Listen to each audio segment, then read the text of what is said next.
ओम नमः शिवाय मोर स्नेहर छात्र छात्री माने दीपुसर ज्ञान यूट्यूब चैनल को स्वागत करुच्ची। आज पिलामाने plus two second year arts पिलामानंकर ओडिया ऑप्शनल एग्जाम सरी जाइछि इच्छा दिन ओडियार मो पाखरे सेट सी रो क्वेश्चन अछि। वर्तमान पिलामाने मु सेट सी रो समस्त क्वेश्चन आंसर आलोचना करुच्ची।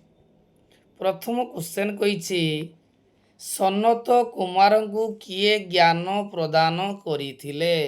सनत कुमार को किए ज्ञान प्रदान करथिले उत्तर होची ब्रह्मा। द्वितीय क्वेश्चन कहिछि केउ संस्थान को सुस्थता और सर्वोत्तम बोली कुहा जाइछि। ऑप्शन कहिछि एकत्व गोत्र समूह मुक्त। उत्तर पिला मान होची आउथरे कहूची केउ संस्थान सुस्थता सर्वोत्तम कहिछि ना एकत्र संस्थान। नेक्स्ट क्वेश्चन महात्मा गांधी चाली चाली केउ यात्रा संपर्क में पठित प्रबंध रे उल्लेखित जे दांडी यात्रा उत्कल यात्रा भूदान यात्रा। उत्तर होची पिला माने भूदान यात्रा। कहार जागरण हेबा मनीष पक्षरे शुभंकर हेब। उत्तर पिला माने होची जे नारी भावर जागरण हेबा मनीष पक्षरे शुभंकर हेब। मनुष्य माने मने कले क्यों पथटी ग्रहण करि पिला मन देख एक मारिक आगे तीन टा पड़ला तापरे दी मारिका पड़ला जे मनुष्य माने मने कले क्यों पथटी ग्रहण करि ना मनुष्य यदि मने करिवे ताने उन्नतिर पथ ग्रहण करि परिबे। तापर देख पिला माने खाली मु क्वेश्चन कहि देउची दुई मारिका क्वेश्चन से कहिछि प्राचीन भारतर ज्ञान क्षेत्र प्रति दृष्टि देले कोन देखा जिवो। नेक्स्ट क्वेश्चन रहस्यवादी चेतना संपर्क रे कोन कुए। ग कहिछि केउ माने कौनसी सामाजिक विप्लवर नेतृत्व नहीं पारिबे नाही काहाकू सत्य बोली प्रबंध रे कुआ जाइछि। तीन मारिका क्वेश्चन समानता किपरि हासिल होबो। तापरे आदि भौतिक दुख कौन बेकन को लेखारे कौन सब देखा मिले। लंग क्वेश्चन पिला माने पड़ी वर्तमान शासन स्वरूप पठित प्रबंध रे किपरि चित्रित होइछि। बौद्ध अर्थनीति और वर्तमान अर्थनीति संपर्क रे प्राबंधिकर दृष्टिकोण उपस्थापन कर। एबे पुणी अलंकार पिला माने दीटा पड़ी अलंकार अनुप्रास अलंकार केउठी हुए केते प्रकार कौन कौन विभावना अलंकार ये दीटा मुदी परीक्षा पिला माने मु कहितली दीटा मुदी पढ़ी। आठ बजे उत्प्रेक्ष्य अलंकार तीनटा मुदी कहितली तीनटा मुदी परीक्षा पढ़ी। वर्तमान पिला माने संधि विच्छेद को जिबा निराहार निराहार जदि उत्तर देखा ताने द्वितीय ऑप्शन नियुक्त आहार। तापर जे आकृष्ट को संधि विच्छेद कले आकृष्ट एटा हम आई भी आक्रोश युक्त संस्करण संधि विच्छेद रूपटी कौन संस्करण। उत्तर होची संयुक्त करण। नेक्स्ट क्वेश्चन क्यों निम्न शब्द रे क्यों क्यों उपसर्ग व्यवहृत होइछि। प्रतिकार प्रतिकार रे क्यों उपसर्ग लागुछि ना प्रति। द्वितीय कहिछि अध्यात्म्य अध्यात्म्य रो को प्रश्न लागिछि तापर उशृंखल रो उत लागिछि एटा होछि अ।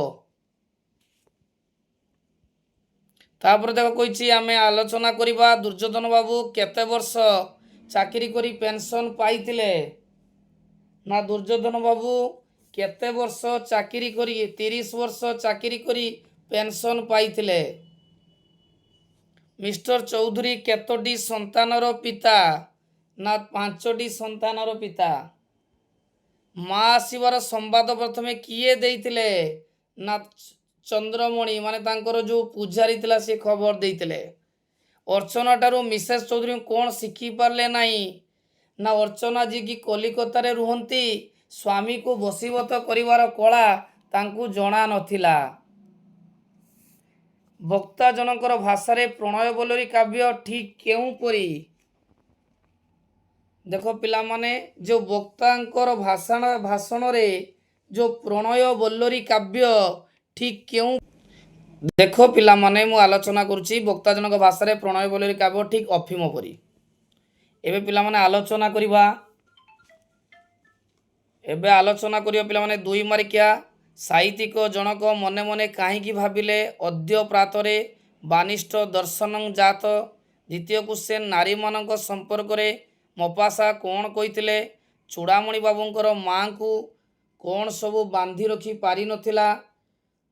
2 ମାର୍କିଆ 3 ମାର୍କିଆ କ୍ୱେଶ୍ଚନ୍ ପକ୍ଷାଘାତଗ୍ରସ୍ତ ଦୁର୍ଯ୍ୟୋଧନ ବାବୁ କିପରି ଅବସ୍ଥାରେ ଥିବାର ବର୍ଣ୍ଣନା କରାଯାଇଛି? ଡାକ୍ତରୀ ଛାତ୍ରମାନେ ମେହେରଙ୍କ ଜ୍ୟୋତି ମେଡ଼ିକାଲ କଲେଜରେ ପଶିଯିବା ଦେଖି କ'ଣ କଲେ? ଚୂଡ଼ାମଣିଙ୍କର ମା ସ୍ୱାମୀଙ୍କର କେଉଁ କଥାକୁ ଚିରକାଳ ମନେ ରଖିଥିଲେ? ଏ ଲଙ୍ଗ କ୍ୱେଶ୍ଚନ୍ ପଡ଼ିଥିଲା। ଦୁର୍ଯ୍ୟୋଧନ ବାବୁ ନିଜର ପୁତ୍ରମାନଙ୍କ ଦେଖ ଏଇ ଲଙ୍ଗ କ୍ୱେଶ୍ଚନ୍ଟା କହିଥିଲି ପିଲାମାନେ ପଡ଼ିଛି। ଦୁର୍ଯ୍ୟୋଧନ ବାବୁ ନିଜର ପୁତ୍ରମାନଙ୍କ ପାଖରେ ନିଜର ପ୍ରତିରୂପ କିପରି ବର୍ଣ୍ଣନା କରିଛନ୍ତି? ବାଉଁଶରାଣୀ ଗଳ୍ପର ସାର୍ଥକତା ବାରମ୍ବାର ଆଲୋଚନା କରିଛି। ପରଶୁରାମ କେଉଁଠାରେ ଆଶ୍ରମ ସ୍ଥାପନ କରିଥିଲେ? ନା ସିଦ୍ଧବନରେ। ଭୀମର ପୁତ୍ର କାହାକୁ ଶ୍ରୀହରି ବିନାଶ କରିଥିଲେ? ବେନାଳସନ। ରାମ ବାସୁଦେବ ନଦୀ କୂଳରେ ଆହାର କରିବା ପାଇଁ ସାଥିର କ'ଣ ନେବେ? ନା ଦଧି ଅନ୍ନ। ରାସମଣ୍ଡଳରୁ କୃଷ୍ଣ କାହାର ହାତ ଧରି ନେଇଥିଲେ? ନା ବ୍ରଜ ଦେବୀଙ୍କର ନେଇଥିଲେ। ବିରହକୁ କିଏ ଦୁଦିତ ନୁହେଁ ବୋଲି କୁହାଯାଇଛି? ନା ପିଲାମାନେ ବିରହକୁ ପ୍ରେମୀ ଦୁର୍ଜିତ ନୁହେଁ ବୋଲି ବର୍ଣ୍ଣନା କରାଯାଇଛି। ନେକ୍ସଟ 2 ମାର୍କିଆ କ୍ୱେଶ୍ଚନ୍ ଆଲୋଚନା କରିବା। ଅଳସର ରାମ ବାସୁଦେବଙ୍କ ଶରୀର ଅସକଟ ହେବାର କାରଣ କ'ଣ କୁହାଯାଇଛି? ସୁପର୍ଣ୍ଣରେଖା କାହିଁକି ଲୋଭ କରିଥିଲା? 2 ମାର୍କିଆ କ୍ୱେଶ୍ଚନ୍। ପରଶୁରାମ ହାତରୁ ରଘୁନାଥ କିପରି ଧନୁ ନେଲେ ଓ କ'ଣ କଲେ? ଅବଳା ହୋଇ କେଉଁ ଦାଉ ସାଧିବା ପାଇଁ ରାଧା କହିଛନ୍ତି? ଦେଖ 3 ମାର୍କିଆ କ୍ୱେଶ୍ଚନ୍ କବିତାର ବ୍ରାହ୍ମଣ କଣା କଲେ କାହିଁ ପାଇଁ? ଉକ୍ତିର ତାତ୍ପର୍ଯ୍ୟ ଅସତ୍ୟ ପୁରୁଷଙ୍କର ୟମନ୍ତ ବ୍ୟବହାର। এই ଉକ୍ତି କାହାର କାହିଁକି? କୃଷ୍ଣଙ୍କର ଦିବ୍ୟ ଅବଧାନକୁ କେଉଁ ଘଟଣା ବର୍ଣ୍ଣନା କରିବାକୁ ରାଧା କହିଛନ୍ତି? ଲଙ୍ଗ କ୍ୱେଶ୍ଚନ୍ ପିଲାମାନେ କେଉଁ କେଉଁ ଶକୁନ ଦେଖି ଦଶରଥ ଅନିଷ୍ଟ ଆଶଙ୍କା କରିଥିଲେ? ଉଠନିଶି ପାଇଲା ଥର କବିତା ଆଧାରରେ ବାସଲି ରସର ରୂପ ଆକଳନ କର। ଏବେ ପିଲାମାନେ ମୁଁ ସମସ୍ତ କ୍ୱେଶ୍ଚନ୍ ଗୁଡ଼ିକ ଆଲୋଚନା କରିଦେଲି। ଯଦି ଭିଡ଼ିଓଟି ଭଲ ଲାଗିଥିବ ନିହାତି ଲାଇକ୍ କରିବ, ଚ୍ୟାନେଲକୁ ସବସ୍କ୍ରାଇବ୍ କରିବ ଏବଂ ସାଙ୍ଗମାନଙ୍କୁ ନିଶ୍ଚୟ ସେୟାର କରିବ। ଯାହା ବହୁତ ଖୁସି ଲାଗୁଛି ମୁଁ ପିଲାମାନଙ୍କୁ ଆଜି ଯାହା ଆଲୋଚନା କରିଥିଲି ତାହା ପରୀକ୍ଷାରେ ପଡ଼ିଛି।